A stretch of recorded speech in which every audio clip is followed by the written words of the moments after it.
जसं मी सुरुवातीला म्हटल्याप्रमाणे की हृदयविकाराचा आजार जो आता यंग जनरेशनमध्ये येत आहे.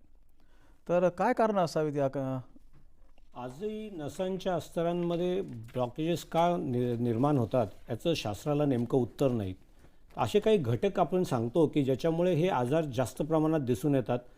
त्याच्यात आज आपण सगळ्यात महत्त्वाचा घटक म्हणजे माझ्या मते जीवनशैलीतील बदल.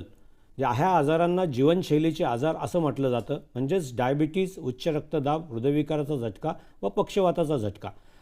आहारातील बदल म्हणजेच तेल, तूप, साखर, मीठ, मैदा याचा वापर वाढलेला आहे.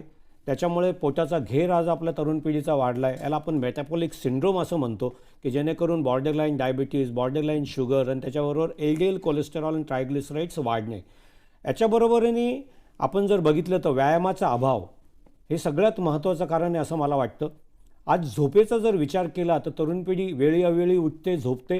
ते एक आपलं सर्कॅडियन रिदम असतं ते बदलून टाकतं. त्याच्यामुळे त्याच्याबरोबर असलेलं मानसिक ताणतणाव जे आज आपण आपलं जीवन जगताना प्राणांतिक धावपळ करावी लागते आणि ते ताणतणाव आपल्या शरीरामध्ये बरेचसे बदल करून आणतं, ह्या आजारांना निमंत्रण देतं. आणि आपण जर काही जैविक घटकांचा विचार केला तर व्हिटॅमिन B1, B6, B12ची डिफिशियन्सी आज आपण भारतीय लोकांमध्ये फार कॉमन आहे. व्हिटॅमिन D3 डिफिशियन्सी कॉमन आहे. आणि त्याचबरोबरीने लायपोप्रोटीन हे नावाचा एक घटक भारतीय रुग्णांमध्ये जास्त प्रमाणात आढळून येतो. आणि ह्या सगळ्या जैविक घटकांमुळे एक अचानक गुठळी तयार होण्याचं प्रमाण ह्या तरुण पिढीमध्ये वाढतं आहे.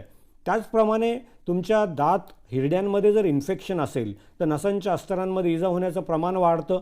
तर ह्या अशा सगळ्या वेगवेगळ्या घटकांमुळे आणि जीवनशैली म्हणजेच आहार, विहार, विचार आणि आचार याच्यात जे काही बदल झाले आहेत त्याच्यामुळे हे जीवनशैलीतले बदल आणि हे आजार आपल्याकडे आज वाढलेले बघतो आता.